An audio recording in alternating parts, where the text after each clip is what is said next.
guys. Hello, ladies and gentlemen. We interrupt your broadcast for a primetime edition of Leading Women Weekly. If you're not around in the afternoon, this is what you miss. I'm Yolanda at Dryer Buzz, and over there is Angela Stalk, and we're going to tell you a little bit about ourselves. And as we get ready to kind of take you through the evening, this is a once a month primetime show. We are normally on in the afternoons at 1:30 on Wednesdays as well as Sundays. And we wanted to come on and do a little something extra special in this pandemic because there's a lot going on. And we invite you to come on with us if you want to ever, that comment is strong enough and you want to come on and voice your opinion as well as be seen. There is a link up there in the description. And then if you want to catch up with some of the other episodes that we have done, there's a link down there at the bottom down there that tells you where, because this becomes a podcast. And even today's episode is already saved as a podcast. But Angela and I are both live from outside Atlanta. She's on one side of the perimeter, I'm on the other. And there's a lot to talk about. I know our city, our state, is in the news and headlines and the break rooms all over the world right now. And we try to come to you with a little bit of insight. We get a little bit of insight on that. So one of the reasons we're here, in the evening is we also have a special guest coming on at about 9. So hopefully that works out well and she gets to jump on here with us. And that's going to give us a little bit of a history lesson we're going to talk about. But again, why prime time? Why do we want to come on at prime time? Because everybody is, people always suggesting, Angela, to us, if we could do, you know how you start something, people go, oh man, well, if you were at this time or if you were that. So we decided to do, just to come on. And you guys know me. I don't know who knows me, but I'm Yolanda. I'm also dryerbuzz.com. Most people call me at dryerbuzz. And for the past 20 years, I have been blogging about Atlanta, everything as far as justice, everything as far as entertainment, theater. I've done some theater. The one thing I have not blogged about that people ask all the time with the site being called Dryer Buzz, I was not a hair blogger. Now, I have had every color hair, every style of hair, every cut of hair, but I was not a hair blogger because I felt like that's a conversation.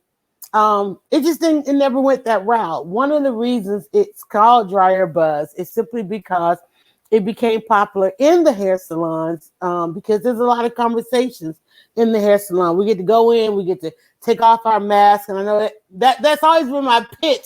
And it hits different now because you can't take off your mask in the hair salon. So I can't even say that anymore. But it meant that we got a chance to be ourselves, and there was so much dialogue about our communities that happened in salons and barbershops. And so that's why it was called Dryer Buzz, because we facilitated a lot of that conversation, and we took those who had an interest in a lot of topics basically to the source. And so after doing that for 20 years, and I wanted to make it to 2020. I actually wanted to do it for 15 years, Angela. And then somebody suggested that if I went ahead for 16, it would be a great marketing campaign.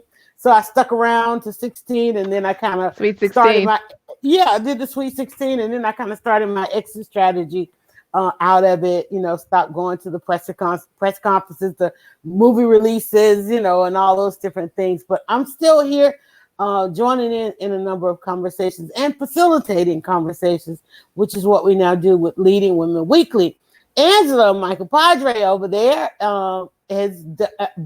we've run into each other in and about the city, and we've oftentimes, so many times, said we wanted to do something together, and we've been doing this about a year.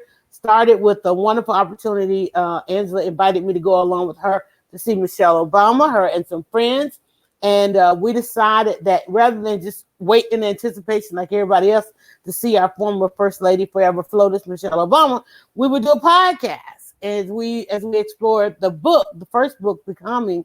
And so we did that, and we explored in the podcast. And then after we saw Michelle Obama, she, of course, inspired us to keep going. Not us personally, but we kind of felt like she was talking to us, even though we were in an arena of some 50,000. We were inspired to keep going.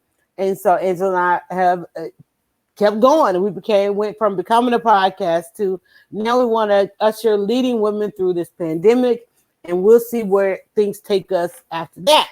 And I'm going to let Angela come on and tell you. You can't hear me? I think she's saying she can't hear. I don't hear you. I don't know if you can hear me, but I don't hear you. I hear you. So I don't know if it's a me problem. Okay. I'm throwing it to you. We can hear you. And she said that she was gonna have to check her sound. And I don't know if I can text. If I text her, if she'll see it. Well, we'll see. Let me see. Okay, can you hear me now? I can hear you now. All right. I was actually throwing it to you to introduce yourself. I was just telling them a little bit of if you heard any of that. Yeah, I lost the sound, and now I'm not in my headset. So if we don't have there's no feedback. So no feedback. I'm gonna take that off. Yeah. So anyway, I missed part of it. But we'll just continue. I was just telling them how we started with going to see Michelle Obama, and then afterward being more inspired to keep going. And we started leading women, and now we are ushering women through this pandemic, and we'll see where we go after that. And I just wanted you to talk a little bit about your background, and then we'll jump into why we're here in interrupting everybody's prime time. Yep. Well, I think it's funny. We started our podcast about Michelle Obama over a year ago, and now Michelle Obama has started a podcast. So we'll take credit for inspiring her podcast. Yeah. So anyway, I always enjoy hearing Yolanda tell the story of how our paths kept crossing, and then we ended up through serendipity. Coming up with this concept of saying, well, let's just record some conversations. Let's have some discussions. Let's pull some people in, and let's start talking. Let's start sharing in public the conversations that we and other women that we know have been having in private. And so, I think that really is part of where Yolanda and I, you and I, Yolanda, have this sort of synergy and alignment, is that we talk about things. We talk about things that people don't necessarily want to speak about, and we're looking for those. We're looking for those unspoken and unsaid things. We're both interested in language and the power of language. So, what a great opportunity we've had here for, like I say, almost a year and a half, to start to give voice to some of these, our own voice, using our own voices, using the voice of other women, and maybe even have some leading men join us from time to time. But to amplify voices that are not always part of the conversation. So my background, I'm in communications. I'm a communications scholar, social scientist. I'm interested in the power of language and community. I've been involved in marketing communications to pay the bills for over 20 years. And I worked with every kind of business, large and small. Yolanda and I crossed paths when I was working primarily with micro entrepreneurs, with women launching businesses. I still try to keep keep a hand in that market, because really I do believe that women are changing the face of entrepreneurship as they are changing the face of corporate America. So that's a little bit about me. I just love words. I love history and knowledge, and I am that person who will explain a thing to you. Don't give me 2 bits of information. I'm going to tell everybody I know. So yeah, I love it. I love getting down to the root of things and understanding where things come from. And that brings us here to you guys tonight. And I've been trying to start a watch party. A watch party is like no longer available on Facebook. I've been trying to start a watch party all day. I was trying to do it earlier. And it's the options are not there unless I guess if I go over to and even the I'm gonna check my page. And there was an update, and now I don't even see like the what is the Facebook Watch? I don't even see Facebook Watch. It's like it's gone. But anyway, so with what we have done, and we're gonna get into a really deep topic tonight, you guys. We talked earlier, Angela, before Oprah selected a book for us. And so we're going to talk a little bit about the caste system. And there's a book out called Caste, and it's by Isabel Wilkerson. Isabel Wilkerson, yes. And so I'm going to play a little bit of audio. I want to wait a little bit until we get closer. We're right at 15 minutes. I want to wait until we get a little closer to our guests, and we get our guests on, because I know it's going to play into that.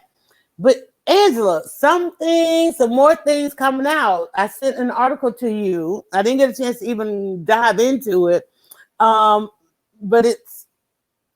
actually, I went through so many things. But this thing, Michelle Obama may be experiencing some low-grade depression. Yeah. And I thought, and of course, one of our viewers was asking my opinion on it. And I said, well, when you look at coming out of the White House and you look at the fact that she went on and I won't even link it to the White House. I would link it to the fact that she just came off one of the most amazing tours ever.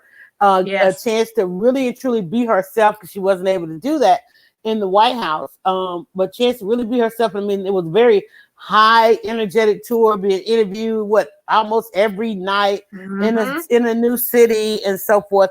And then now and we know that they've been working on, she and former President Barack Obama, they've been working on this development deal they had with Netflix and doing the content. Now we know that the podcast, and interesting enough, the podcast episode, or just simply being released, it seems like they've already been recorded, because of the promo of it. They're playing excerpts of it.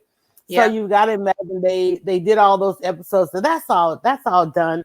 And I think Michelle Obama is very much an overachiever, right? We can all agree to that, right? So can you imagine her having like nothing to do? She was always that we know this from her book, and we know this from trolling her as much as we do, that she always has to have that next box. What's next? You know? And I think that maybe, if things, I can imagine what a slowed down life looks like and feels like for her. And then not only that, the empty nest situation that's also going on, her daughters are, and then also add to that, they're still in Washington, which leads to a lot of speculation, no matter how much they say that they're done with politics. If anybody listens to the first podcast episode, where it is basically a quite frankly a great conversation between she and then the president, not the president, but Barack Obama. I mean, the crosstalk between the two of them, I don't see any way possible for them not to be involved, to be done with politics. I don't see it. Did you? No, and I think that both of them need a crowd and an audience now, and I don't mean that, and I don't mean that in a narcissistic way, right? But I don't mean that like Trump needs an audience, but it's like once they realize that they are very good in that kind of environment and in that space, and they're energized by it, and that they are able to bring groups of people together. And I think that what Michelle did with the tour was brilliant, because she could anticipate, and she even said it, we're not guessing her thoughts on this, that she knew that the come down from having been in this very high profile, very high stress, go, space, that she needed something to sort of ease her in that would keep her occupied while she figured out sort of what her next step was.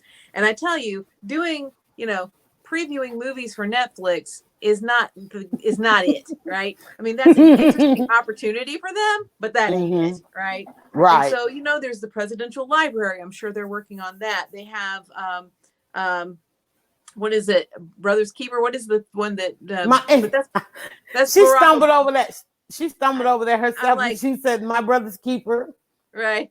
And and that's a handoff. That's Barack's thing, right? So she's got to find her next thing. And in particular, she loved to travel and talk to groups, particularly to young people. And now with the pandemic, can't go anywhere.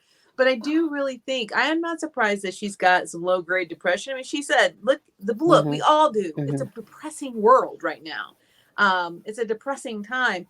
And particularly when she's been in the power in a position where she can say, well, I'll go out and we'll have an event, but they can't have an event, right? And again, I don't think that them talking to you from their white living room, they got this, I noticed it when they're broadcasting, they're like in this white room, and I was like, wow, you don't have little kids, you can have must be nice, white room. now that I have little kids, but even as a grown up, I can't. If I would get it dirty in a minute, right? So they've got their nice bright room for their broadcast. But yeah, and I think that there's no way that they will not both continue to be in the public eye. I don't think they're going to be the ones that retire, like the Bushes just went back to Texas. And I was thinking about, after I saw when you sent me the article, because she's such a young first lady, Michelle, and she had transitioned out of, being a lawyer. She did have a corporate job. But she had not been in that position a long, long time, right? So the thought is, it's not like she has a whole lot to go back to. Jimmy and Rosalind were from the same little town there in Plains, Georgia. They had this whole thing that they could go back to, a whole community, right? The Clintons stayed involved in politics through their foundation, right? And Hillary decided to run. She immediately went into politics. So, and Bill and Hillary live in separate lives. They each had stuff to go do, right? They say, I don't know Daddy Bush, but GW and Laura went back. He started painting. She started playing with the grandkids. I don't know what she's been doing. But anyway, I thought everybody basically had something to go back to, right? Or they had a future project. And so you have Michelle Obama. She said she's not really got anything to go back to. And this is the whole thing about becoming. It's not like, maybe they were back in Chicago, right? Where her friends, where are her friends? Where, her family's in, her mother's with her. So I just thought about the sorts of things that keep you occupied. And like you said, she's a person who obviously has to be occupied with something that feels purposeful. And so it will be very interesting, but I would think that these kinds of circumstances would be horrible for her, right? In the sense that she talked about having to keep her friends sacred. Yeah, she talked about having to keep her friends sacred, so we don't know what that side of her lifestyle was at the same time. And when you listen to her, when she talked about her friends, and then Barack Obama talked about his friends, and he talked about, I love how they talked about how the different backgrounds they came from, where he talked about, his friendships became his kinships. Those became family because, if you look at his family, he ended up leaving the mom, going to the grandparents, and back to the mom, and the various relationships that, the families the structure that he grew up in. And so he has very closeness with his friends, and then to their guys, and then, and then to her having to walk away from her career. So she would have to go back after 8 years. Like, where do you go back to after 8 years in the White House? And then you think about, the girls were small when she went in. So again, she's facing a lot of that. And we as leading women, we could talk about what these experiences are. Empty nest is hard. Let me tell you, it is hard. It is hard when you have a house, like to be able to live stream in prime time. Like, this is one of the reasons I never live stream in prime time, because I had kids running all over the place. Family needed the space and those kind of things. And now it's like, I could broadcast at 8:30. It's nothing to it except I'm sleepy. That's the only thing. I'm like, wait, whose idea was this again? It was mine. It's hers. But and of course, again, us being here in Atlanta, I got a chance to actually live out some of that life with President Carter when he came and did the Atlanta project here, which is kind of like My Brother's Keeper. So the initiative, and then too, when the president leaves the White House, there's a dedication of what will become either their library or whatever kind of development they want to do. There's always an organization and a foundation, so we know that. But again, still, that stuff for the president, she talks about that. It's like everything that it did. Like, she wasn't elected to as first lady, even though we voted for him mostly, a lot for her. But at the same time, it's like everything leading from now and leading up to it's all still about the president. And so, the first, like you said, the first ladies outside of office. I mean, we saw a lot with Rosalind Carter, because she and President Carter, they were such a team. It was like you never saw one without the other. I don't think I've ever even seen them kind of apart. And then they had so many initiatives here on the ground here coming from Georgia. They had so many initiatives. And again, we talk about Michelle and Barack Obama. We talk about the Bushes went back to Texas. They did not go back to Chicago. They stayed in DC. And of course, like I said, leading everybody's speculation. But here's another side to that. We talk about what everybody's doing, board in the house. Well, they would be all wrapped up in the Democratic convention. We'd be on the campaign trail. Can you imagine that? Exactly. And she and Dr. Jill Biden, had a lot of initiatives together. Even though they were the First Lady's initiative, she and Dr. Jill Biden had a lot of initiatives. And imagine, we haven't even talked about the fact that we are looking at pretty much, hopefully everybody go and vote. We're looking at Dr. Jill Biden being our First Lady, right? And so you got to imagine if we were on the campaign trail. And one of the last articles I was reading before coming on is that Joe Biden has decided not to make an appearance in Milwaukee, and so he's not going to be traveling, and this is the time to be traveling, to be on the campaign trail. They're literally going to do it all virtually. I'm a little worried about the Democrats with that. I'm like, are we still banking on the fact, thinking that people would no way vote again for Donald Trump? I think we're still making too many assumptions there, or that people are going to turn out, or people are so fed up. Honey, we're in a state where people are okay with their unemployment. Like I don't know, I'd be a little bit worried about people being in a dire enough situation that they really want to go out and vote. And I know, Democrats, they make a whole lot of assumptions, which we know.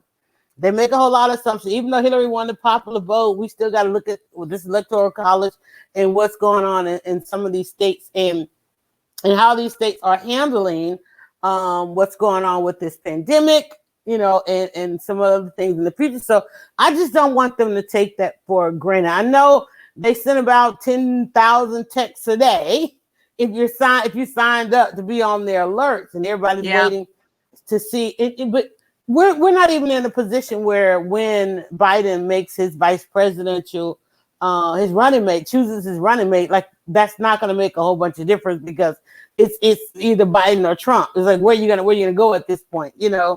unless Kanye really gets a good write-in, please, write-in.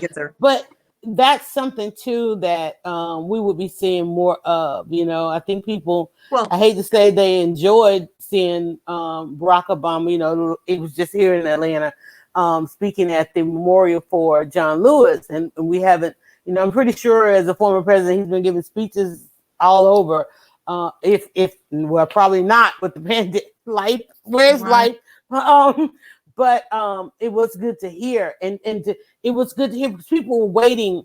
People have been waiting for somebody, namely Barack Obama, to call out Donald Trump and the handling of this pandemic and many issues as our country is at the place that it is. So it was good to hear him put some text and some speech behind all this. Yeah, people were starving for it. They were just, it was like cool water, right? And a thirsty, in the desert. And so I'm sure the Obamas will get busy doing at least virtual campaign events, virtual fundraisers, virtual speeches, and so forth. I don't imagine that there will be much in person because of trying to, to show proper behavior. It's my word got caught. But there. even with the virtual, because we were talking about this earlier, it's like the way the tell nowadays that something is getting out there is if it's all over your timeline. Right. I'm not seeing Joe Biden all over my timeline. Even the ads. Now I see the ads, I get the text, but I'm not seeing organically people like, "Oh, did you hear what Joe said today?" No. Or man, we're gonna get in there. We're gonna tear this, and you would think, because everything is virtual now, and I'm not seeing any clippings. I'm not seeing anything viral as it relates to this upcoming election, and that's scary. Yes, I agree with you, and I had the same concern. I voiced this concern to a friend of mine a couple of weeks ago who's very, very much into politics, and I said, I never see Biden. And he's like, well, it gives Trump less fuel, right? But still, I said there, but he was like, he's gonna have to come out of, he's gonna have to come out of the basement. But he's not in my timeline. No one's talking about Biden. The only time I see anything about Biden is when Biden says something stupid. So, it's when he makes some terrible comment. So hopefully they've got a strategy. I think it's been smart not to give Trump any fuel for the fire, but you're going to have to come out because people are going to be like, I wouldn't know Joe Biden was running if I was not paying attention. Right. It's like, I wouldn't know. I wouldn't even know. Right. Oh, so wow. I think, think about it. It's like, I vaguely would know, but not from my timeline, which is full of everything. And I will tell you what, guys, my timeline is either brilliant or completely messed up because I see stuff. I'm like, how am I seeing this? So, anything that's going on usually crosses my timeline. Oh, I see your watch party did get started. There we go. Yeah, I finally saw it. I finally saw it. So, it's not in the, down there where the share button is. It's now just the, hey, try this watch party thing. So we are now on the timeline. And that's the other thing too. If we're virtual, why isn't he dropping something live daily? Why isn't he like every day? Make me want to turn you off. Like I want to turn the text messages off, but why are we doing text? Why are we texting when you could be taking over TikTok? You could be taking over all these other things. And I would have here's my person who's going to be the pandemic czar. Here's my person who's going to run each department. So today you're going to hear from XYZ. Here's who I'm going to call on for expertise and the economy, healthcare, education. I would bring forth every expert that and not in a speech pattern, but just giving us good behind the scenes, good behind the scenes, getting off a phone call with this or the situation, even though you're not in the White House situation room, you've got to have a situation room where, man, you're about to be president, or better yet, what's the new, this is one of the things that got us with Barack Obama. What's the new limousine going to be called? And not to mention all of the footage that you already have of you and because the man's been around forever, it's like, you mean to tell me you can't go into his 30-year career and drop and find good sound bites to just drop those good memes, you don't have a team doing that. Don't depend on us to do it, because we can't find it. And some of it is like, oh wait, that's Joe Biden. We might want to hold off on that, but at least.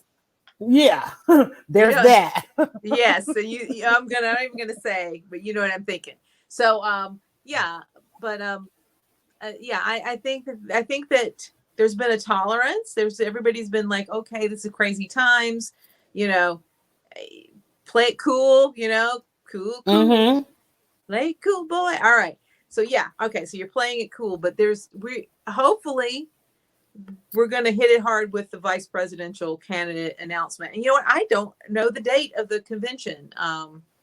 If somebody wants to pop that in the comments. I know. And I have, I thought we were right up on it. I feel like it's very and I think close. That's why they were saying he was not going. He was not going. That's why they put this thing out, but he's not going to go there to accept the nomination in any kind of official capacity, which is scary. Because my daughter is planning a trip to Wisconsin. I'm headed down the hall here in just a moment. I'm like, well, if the next president is not going to Wisconsin, you might not want to go. Where are you going? And I'm just checking in on our guests, guys. We were expecting a guest, but we also want to talk about leading women. I know I just turned on the watch party and everybody is jumping on. So again, hello to everybody. And listen, guys, I know that you're clicking the watch button. But we are, because of the platforms that we are coming through, we love you to make a comment. If you make a comment, it will show up on the screen. If you want to come on live with us, you can also do that. And mainly we wanted to come here at the nighttime to tell you guys we're on in the afternoon. We're not gonna be doing this much. Just once a month we will come on in prime time. Just to invite y'all to look for us in the afternoon. Or at your convenience, look for our replays You can definitely enjoy the replays. And we are going into the month of August. This is the first week of August. We're going to be planning lots of interviews. We've got inboxes are coming through where people want to come on. We also decided to, because we started with the book, and that was Michelle Obama's Becoming, and we decided to become a podcast. We're also going to review some other books, and there is a book that has just come out. And apparently some people had an advanced copy, but of course we have Angela on our team, and she keeps tabs of all that's going on in the literary world. And of course, with where we are right now with the George Floyd situation, the police situation, and so forth, and Black Lives Matter. There's a book out that just came out called Cast. I'm going to let Angela tell you a little bit more about it. I'm going to play a sound bite. And again, if our guest pops on, we'll bring them on. But if not, we will stay with you guys a few more minutes and just talk about this, just to put this out there. Because when we talk about what we should be seeing in the timeline, this book right here should be in your timeline. And if it's not in your timeline, then you don't know people who are trying to undo racism. Okay. Like everybody like, wait, what did she just say? Where are we going? We are talking about undoing racism, and undoing racism is, I didn't just make that up. It is an initiative in this country as people who want to live better lives, improve the quality of our lives. And this book falls into that. And so, Angela, if you would tell them about the book, I'll find the audio I played plus earlier. Yes. So the book is called Cast, The Origins of Our Discontent, and it's by Isabel Wilkerson. She's known for writing the book, The Warmth of Other Suns, about the Great Migration. She won a lot of awards a couple of years ago. She's a New York Times reporter as well. And so in this new book, which actually came out of her interest in what was happening in Charlottesville and sort of the modern day Nazi movement, she ended up looking at how Nazism had created a caste system where Jews and Eastern Europeans were at the bottom rung, right? And saw that there was a connection that the Nazis came to the United States, or they, this is before we were at war, that the Nazis, they researched American laws related to Jim Crow. And so that they looked at what America was doing in the 30s to Black people and came up with their own structure and system, of which they saw as a caste system. So it's very interesting. This was sort of the jumping off point. And what she is presenting as a thesis that I think is very useful is to say that we when we talk about race, we're missing a layer that she calls caste. And she said, castes are ancient. Race is a relatively new concept, right? And particularly in the West, only since slavery, right? So has really race become a distinguishing factor. So that really caste is the underbelly, is the structure. Race is so caste is the skeleton, race is the skin, class is the garment, right? And so until we get to the underbelly, to the root and structure of it, race is fluid. Race changes, right? What we have determined becomes dominant and whatever. But the caste system, that there's something that some group that's going to be at the bottom, has been around for a long, long time. So what I love about this is I think it's going to give us a language to discuss and to address these questions that come up that race is not sufficient to explain why things exist. So do you have the clip? Because I don't want to give away the clip. I have a clip. What you're going to hear is, of course, this is from the version on Audible. It's read by Robin Miles. So the voice you're going to hear is Robin Miles, not necessarily Isabel. But I will say that the language in this book is probably what we're going to use going forward in the discussion of this, because there's so many reveals happening in 2020, and there's so many shifts taking place. So my mic is up here, so I'm going to turn it that way. I'll bring it a little bit to the screen. There is the cover there of the book. So if you see that on your timeline, be sure to click on it and see what the discussion is, and then I'll go ahead and give that a play. And turn it up. Like other old houses Hold on. built long ago. Like other old houses, America has an unseen skeleton, a caste system that is as central to its operation as are the studs and joists that we cannot see in the physical buildings we call home. Caste is the infrastructure of our divisions. It is the architecture of human hierarchy, the subconscious code of instructions for maintaining, in our case, a 400-year-old social order. Looking at caste is like holding the country's X-ray up to the light. A caste system is an artificial construction, a fixed and embedded ranking of human value that sets the presumed supremacy of one group against the presumed inferiority of other groups on the basis of ancestry and often immutable traits. Traits that would be neutral in the abstract, but are ascribed life and death meaning in a hierarchy favoring the dominant caste, whose forebears designed it. A caste system uses rigid, often arbitrary boundaries to keep the ranked groupings apart. And you know what? I've been running around all day, Angela. The one word, of course, you know, as we talked about earlier this afternoon, the one word that I've been wanting to just take and put at the tip of my finger and toss my finger at folks and say, artificial. Artificial. Because when you tell somebody that's a lie, that's not right, they don't get it. There's something real here that has been out there to make us believe. Now, first of all, let me talk about caste system. Caste system is something the silent generation. Don't you think that would go back to before the boomers? Because every generation has had their language to describe the dominant culture and then other cultures and so forth. Caste system is before, you know, other things kind of got in the way. But what stands out to this is everything that's gone on in this construct and the race construct in America has been artificial.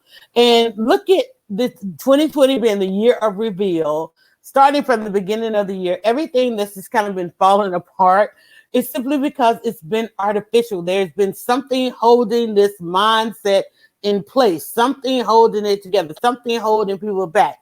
Every time there's been a generation coming together of this country really coming together, there was something put out there. And I go back to, for me, in my generation, or our generation, it goes back, you know, to the Vietnam War. You know, we're coming out of, you and I were born in the 60s, you know, the late 60s. Don't y'all start. We were born in the late 60s. And so when we think about Vietnam, and I go back to, let's just say 1970, Kent State, you know, that is like the bookend of me recognizing something that went on. You know, I would have been around 4 years old. You know, at 3 years old, you start to notice, hey, wait a minute, people feel some kind of way because of my skin, you know, because you start realizing what the dialogue is around you and what the activity is around you. I was 2 years old, you know, when Dr. King was assassinated. Well, there was a whole decade of assassinations. Dr. King was the bookend. His assassination was the bookend. Well, Dr. King was the one where we stopped believing that assassinations were still happening. Like, you know, people have been, it's like still going on. When we look at where we are, it's things that are being revealed. But people oftentimes have the artificial perception that Dr. King was the last. But that was in that generation. So for us that are willing and saying that we're going to work on this issue of the race issues in this country, for those of us, and I think you and I are saying it, gender specific. This is what we are now with leading women. Okay, y'all got us down here in this prime time with leading women. Angela and I think we're committing to addressing some of those artificial presumptions as it relates to women. Don't you think that's what we've been? Because you and I, we've been trying to figure out, like, what is this? What have we been called to do? And I think when she said artificial, I think that's what we're doing with leading women.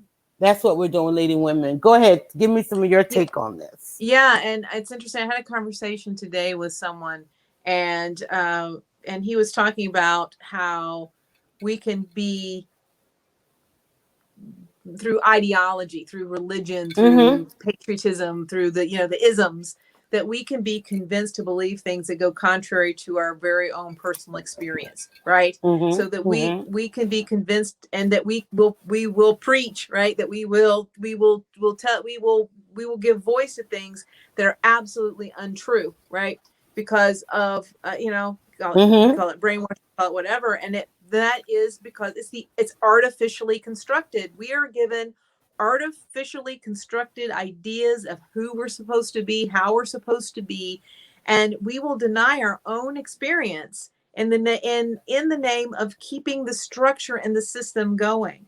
And that's why I love this idea of the caste system. Most of us, if we know anything about caste systems at all, we're thinking about India and the Hindu caste system. And there's many strata in that, but there's the bottom caste, the untouchables, and you don't ever go below that, right? So as long as you're above the untouchable, right, there's always a line below which you will not go, because you have to be born into that, right? And so but Isabel Wilkerson says in the United States, our caste system is bipolar. It's black and white, right? And it came about as a distinction between those who would be enslaved and those who would not. And prior to 1619, prior to the coming together of black and white people in the United States, black people being stolen and brought to the colonies, people were identified by tribe. Not just black people in Africa, and she quotes someone who is African, who's I think this was in the Terry Gross interview, Isabel Wilkerson. You're going to find her everywhere you watch interviews. So some people find Terry Gross problematic on Fresh Air, but she was saying on Fresh Air that someone had said to her, in Africa, you're not black until you come to America. So because in West Africa or Central Africa, you are of your tribe, you're of your people, you come from a region. Same thing in Europe. Prior to America, you were Irish or German, or you were from a certain region of of France or whatever, and people identified as that. They didn't identify as white or non-white. They identified tribally or regionally. And so then you bring, but to distinguish between who is enslaved and who is not, there had to be a caste system created. And that was built into the foundation of everything. All of our laws, our Constitution, it's all in there. That's why I love that about the house. You don't see it though. Everything's been built over it. You don't see what the joists look like and what the studs look like, but they're defective, right? And we keep having problems, and we wonder why we keep having these problems. Well, we just keep slapping paint on it, and it looks okay for a little while, and then we have more problems. But but we have basically two caste systems, right? And so if you are not in that, there's always a level below which you will not drop. But if you're in that caste system, even if you're successful, it's the thing, Oprah caught heat for talking about white privilege because she's a billionaire. Guess what? Oprah got racially profiled in a store in Switzerland, and a salesperson wouldn't show her a purse because she said, there's no way you can afford it. If Oprah goes out without her hair and makeup and a ball cap and sunglasses and walks into any kind of store, she's going to get profiled like she's going to be seen as a black woman. Even as Oprah in her best beat face, she's always going to get the double take because again, the caste system, because it's color first. And I always thought, even there are some places you can go and travel throughout the country, and black and white is not a thing. I always thought it was more of a Southern thing because I've known people to come here, and before they came here, they were Greek, they were Italian, all these other different things. And you come below that Mason-Dixon line, and it's like you almost have to identify. And some people actually have a difficult time with that when they come here. And you think about how many people are migrating to the South now, and coming to Atlanta, especially with this movie industry. I saw it a lot with the movie industry of people coming here and not realizing how they call it thick. How thick it is, how heavy it is here when they have to identify, because when they do come here, you start looking for your enclaves and your communities, like for me, when I wanted to, learn pasta making, I have this thing here. Where is it? Oh, let me see if I can get it. There's a little tool. It's in this basket somewhere. This right here. Literally. I wanted this so bad. And I'm a person not to order everything on Amazon, right?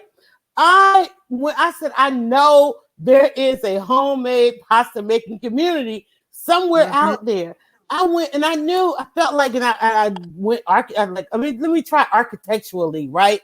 Going by some of the styles of the homes, and I know that people need to buy this thing, and I finally found it, but it does not exist except for in 2 stores in the city that serve those particular communities. However, unlike other, like a New York or something like that, where you know all the areas are clearly identified culturally, Atlanta is black or white. It's black or white. And so when I wanted to learn pasta making, now mind you, you know, I'm all on all the YouTube channels and looking at everything is Italian, this, that, Italian, that. And I'm like, okay, so where is our Italian community here? And you can't find it. It's out there. You can't find it. But it's almost like the Tulsa and the Black Wall Street, you know. There are more, and this is the other thing too that's part of us trying to address this. And we have a lot of people watching on the watch party. William Bill Edwards is on the, if you guys are on the watch party, if you want to go to the original video and come on over, Sandra, Karen, Stephanie, O'Neill, Reginald, and so forth and so on. And then of course I see you guys watching. But as we begin to address these things, we won't be able to truly address them because there's so many artificial layers to this thing, especially because we are trying to address it from the South. And everybody is even now looking to the South. That, you know, before I came on, there was this post about, you know, Black women being, you know, gonna get Biden in office. Like, why are you putting it all on us? Yeah. You know, I said, and you know what? To be honest, I said, let's have this discussion. I think, and as you and I have said as leading women, I personally feel like Biden should not have his pick. I don't feel like they should be able to build this list of Black women that he should choose from to be vice president. And frankly, my opinion is whomever he chooses, they should decline. I think they should tell him no, because I don't think you should have to go in there and fix this mess. I think, hey, listen, they got us into this. Let the men get us out of it. And people are like, oh, you're going to put that out? I'm putting it out there. I don't think, and you know, again, you and I being in Atlanta, and everybody thinks that our mayor is on a very, very short list. She was one of the first to sign on when Joe Biden was even thinking about getting in the office, and they were part of this regime to go to him and say, listen, you need to run, even if it's going to be for the 4 years. I mean, I'm like, y'all already alluded to the fact that the man may only do 1 term, you know, and so I'm like, but we talked about this as leading women.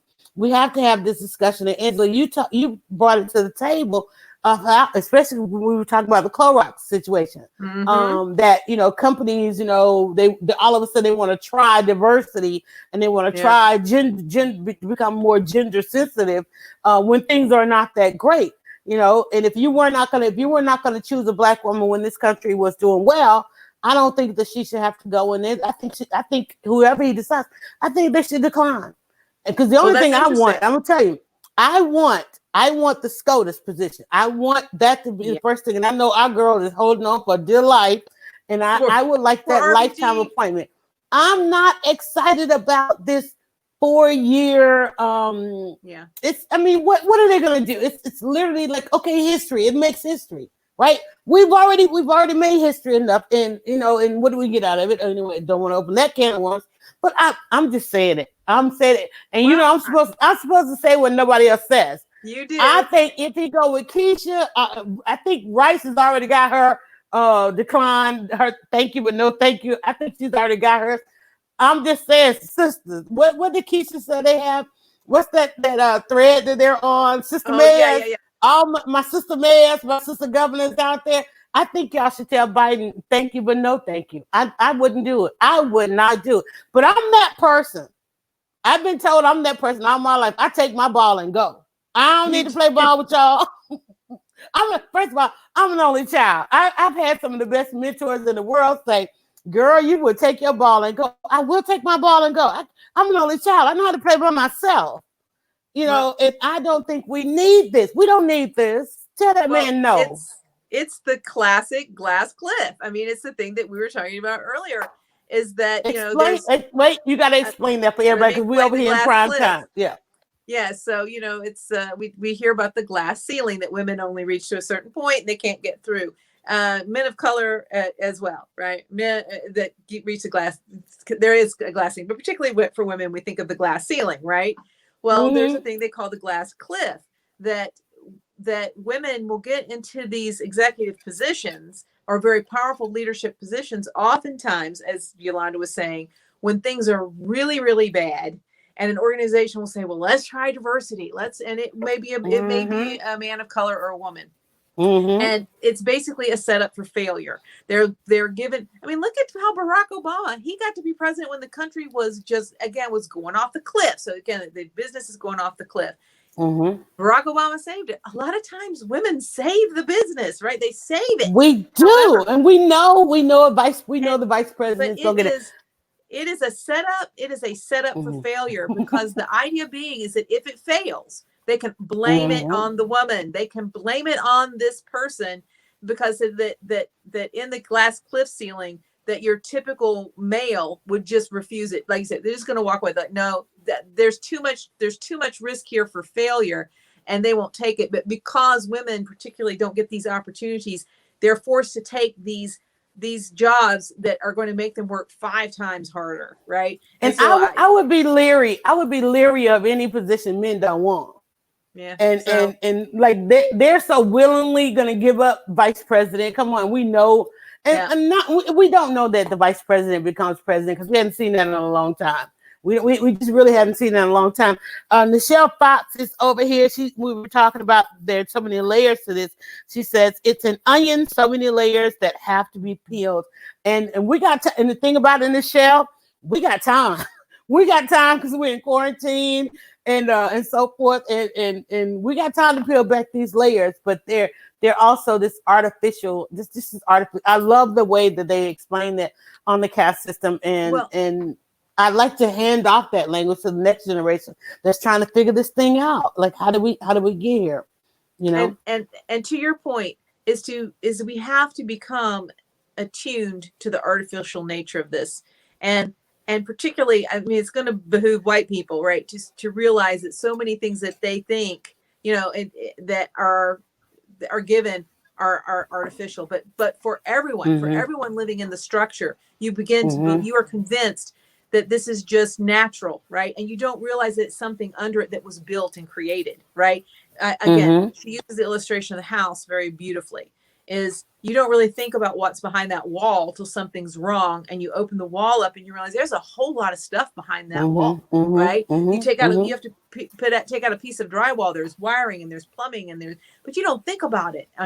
Mostly you're just thinking about what color do I want that wall to be, right? And so we've fallen into this, right? And it's very easy. And I thought it was actually very sobering because I'm listening to the audio as well. Basically reaching this when she's making the point that you get used to a thing and you quit noticing it, right? So she gave the example of something. In fact, if you live in an old house and something doesn't work right? Like I have a door, like I'm in a condo, and they were built in the mid 80s, right? And the buildings have settled, and the door to my laundry room doesn't want to close. Like the building is settled just enough that it's a little bit crooked, and it doesn't always want to stay closed. I keep a perpetual bruise on my arm from hitting that doorknob, right? And it's like I've just gotten used to it. I don't think about the fact that door is crooked. But when I have somebody over, they're like, "Why does your door not shut? That's so weird. You need to fix that." And I'm like, just like when you're watching somebody's live stream and you keep hearing their smoke detector. Yeah. It's like, do you not hear that? They don't hear it. They don't hear it. I will never forget. There was a guy I was watching. There's a guy that used to take people on virtual tours in New York. We used to all watch his live stream, and he was just walking and talking, and everybody else was like, do you not hear that? He was walking right beside a fire truck and an ambulance, and it was screaming, and everybody was like, okay, just stop the noise. And he was like, what noise? Because he lives in the city, and that's all he hears are those sirens, guys. Michelle Fox says society has been doing it all this time. Stop noticing the injustices and discriminatory practices, because it's like we've gotten to the point, if we don't see it on the news, if it's no longer in the headline, we think it's done. Or if we see one story in the headline and don't realize where there's one, there are hundreds, there are probably thousands. You know, when we don't have a case that elevates to the level of a George Floyd. You know, somebody posted the other day how many deaths there has been since George Floyd. You know, we're still marching and protesting for George Floyd, still trying to get attention for Breonna, and yet there have been a case pretty much every day. You know, and I shared a video, and I'm having to, like, I can't even post anything else on Twitter because I tweeted about this show that's coming on. I don't even know how I ended up watching it. But I don't know if I just randomly said, okay, I need something on. And it's called Immigration Nation. And I would not watch about that. Yeah, it's about ICE. I just did the one episode and I saw this part, and it of course spoke to what I've been talking about. And I shared just a little bit of clip and this is what I love about the book caste system. It's dealing with the fact that there is a rage in our society. It's like, we want to fix this. Why? Because we need to address the rage in our society. And too often when we talk about race and we talk about things that are going on and unjust, we never really talk about the fact of it comes from one source, and this rage that comes out of this one source because of the artificial things that they believe. So I took this clip where there were these two officers going through, they were in a shooting drill, and the time, one, they almost refused to shoot. They take so much time shooting these suspects. And so their captain or whatever said, you had your gun on him. Why did you not shoot? And they don't have an explanation for that. And he goes on to say, and I cut this part out because I don't like to traumatize my following. He said, if it had been a Shaquille O'Neal, 6 foot, this, that, and the other, you know, you would have, you know, and he goes, and I was like, wow. But to name Shaquille O'Neal, who is one of the most successful Black men to leave sports, but to identify him as that's what a criminal is, you know, it's just so wrong. Well, and I can't even tweet because the tweet is getting so many retweets and the conversation is still going on. I can't go over there and talk about the fact that I got a what do you call this thing up? What is this thing I got in my crock pot? You know, so I can't even go and talk about what I'm cooking in the kitchen or lemonade because now the timeline has been taken over this. Go ahead, you were going to say. Yeah, but I was going to say it's a perfect illustration of caste, right? Shaquille O'Neal is famous. Like we have a certain level in our society. If you're famous, right? He's wealthy. He's successful. He was successful in his first career as a basketball player. He's successful in his second career as a public figure, right? As a broadcast analyst, he's on television every day. Yes. At the end of the day, this officer just said it used Shaquille O'Neal to say if it was a big Black guy. So at the end of the day, his caste remains the same, and he never gets out of it, right? Never get out of it. That's Oprah, and she's never going to get. She can't. And this is why she was talking about this on her show, and she was hinting at it. I know this is why this resonates with her because it gives the explanation of why that is, right? And it's the pushback that white people will say. Well, Oprah's a billionaire. Shaquille O'Neal is rich and famous. You know, and then they'll say, why can't every Black person be like them? Exactly. Or they're better than me. They're in a better position than me. No, they're not. Because this is the whole point is if you have a caste system, it means that there is a level above which people who are not in the lowest caste will never drop below. And this is why even your poorest white person will always be able to say in that structural system in their mind, well, at least I'm not Black, right? And that's how they decide to vote for Trump. And that's why they're invested in keeping a system that otherwise is terrible for them. They need the healthcare, they need the jobs, they need, you know, they don't need to be paying. The rich people don't benefit them. But Trump has promised to preserve the system that gives them something. When they've got nothing else, it gives them something. And so until we get to that point where we deconstruct the caste, we deconstruct that piece of it, right? We're just going to keep repeating it and repeating it and repeating it. Yes, race is fluid. People would come to this country and they would, this is always talking about, the Irish. Look, I'm Scotch Irish. So, hey, guess what? Well, I was getting ready to say something terrible. I was getting ready to curse. Yeah. And so there was in the early days, the Irish were a thing. No Irish, right? It's like no black. Oh, no honey, Irish, wait, right? we can go back. Let's go back to Ronald Reagan. Remember the Great Divide with Ronald Reagan is that he was Irish. Remember, and he did not, when his first term in office, he was pulling a Barack Obama with the covering where you downplay the least favorite trait as the definition of covering. Well, he did not want to go over to the Irish caucus was having. This celebration of St. Patrick's Day, I believe. And Ronald Reagan, who identified as white and not Irish, he did not want to go and do whatever demand they had. And there was controversy over that. And they're like, no, we need you to be our president. It's funny because they wanted favor because of his race, because of his ethnicity. His culture. It's what do you call it? What is it? It's not one. It's not what I'm saying. Background, but his background, his heritage. They wanted him to be the president of his heritage, and he coming through Hollywood, had suppressed all of that. He was just a good-looking white guy, the leading man, and then of course coming through California politics. By the time he got to the White House, he had suppressed all of that and created this artificial existence, right? And did not want to undo that. And so there were so many demands on him to undo that because it made the Irish community look better to be able to claim their president. Just like black people wanted to claim Barack Obama, just like racists want to claim Trump. Okay. Yeah, but now nobody's designating who's Irish. This is why I can't be on at prime time. This is why I can't be on. We can't be on at prime time, y'all. We won't be on at prime time, except for once a month. We'll be on at prime time on a Wednesday. But on the first Wednesday of the month, Angela and I will come to you in the evening.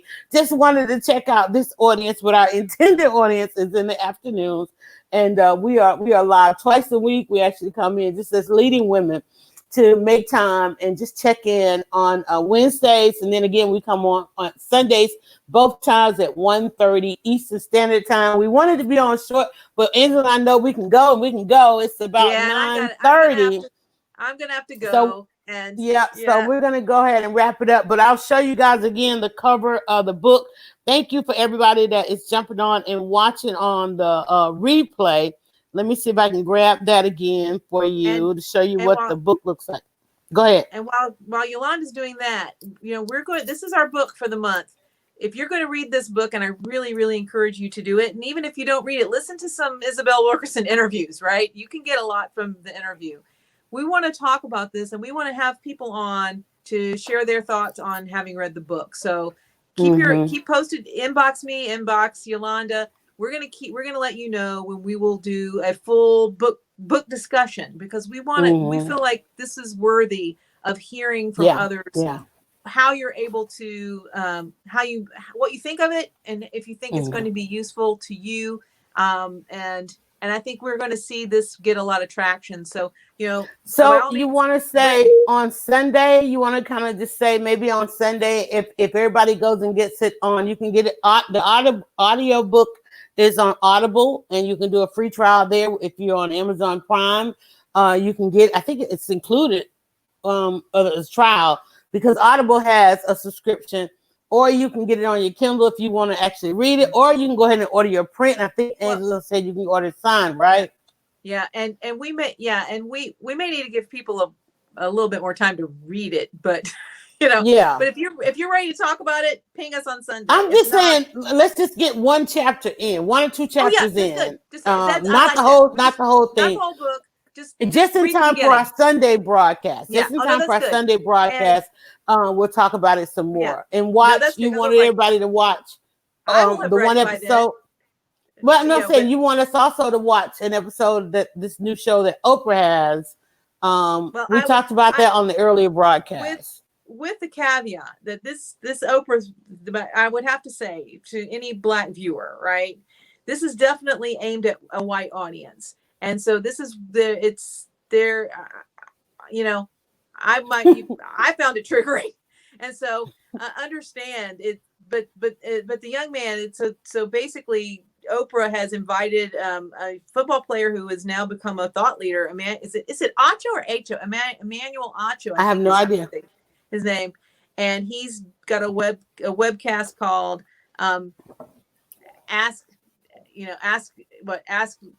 ask difficult questions to a Black man, or something, asking difficult questions to a Black man, where he basically answers the question, ignorant questions for white people. Just by the title of his show, a Black person would go like, okay, he doesn't mean us, because and again, as Toni Morrison said, right. So if you want to go and see what that's about, by all means, you could check out his stuff directly or see what Oprah's doing. Like I say, I feel like there's a point at which that Angela, I found it upsetting. You're not the only one triggered by what Oprah is doing of late. And let's not get these people started in prime time. Me and Oprah are like besties, and I'm just like, Oprah, what are you doing? So if you want to analyze what Oprah's doing and be like, what you doing, Oprah?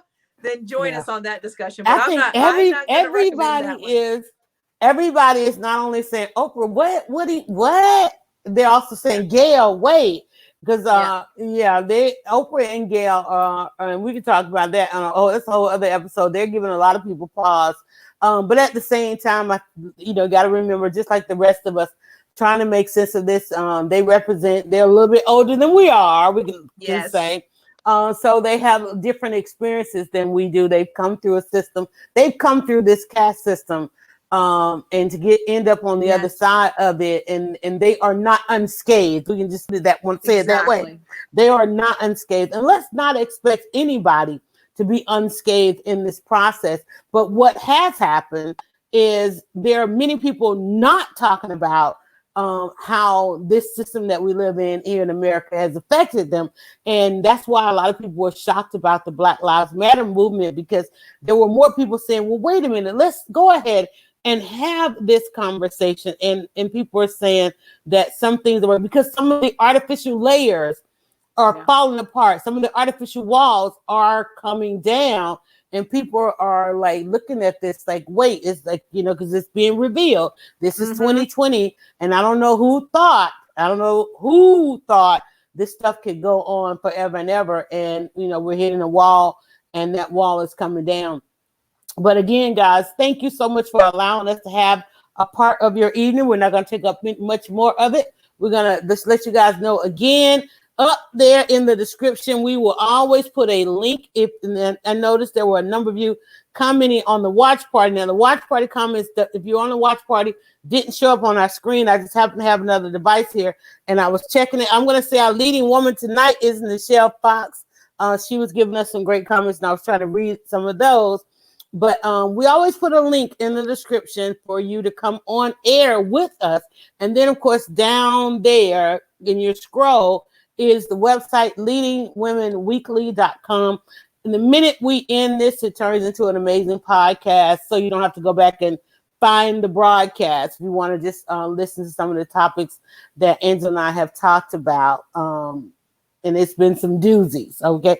And again, if you like this broadcast, Sunday, we'll be back Sunday at our regular times, which is 1:30 in the afternoon.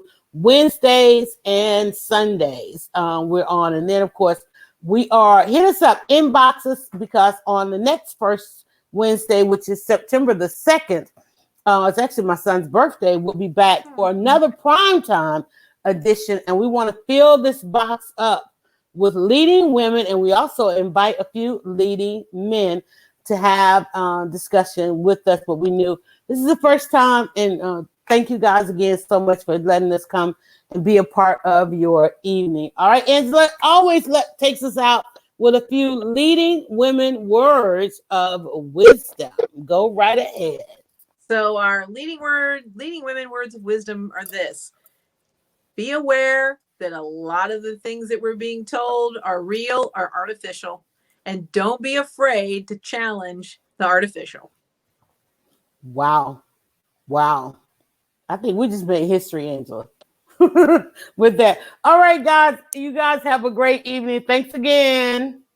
Bye. Bye.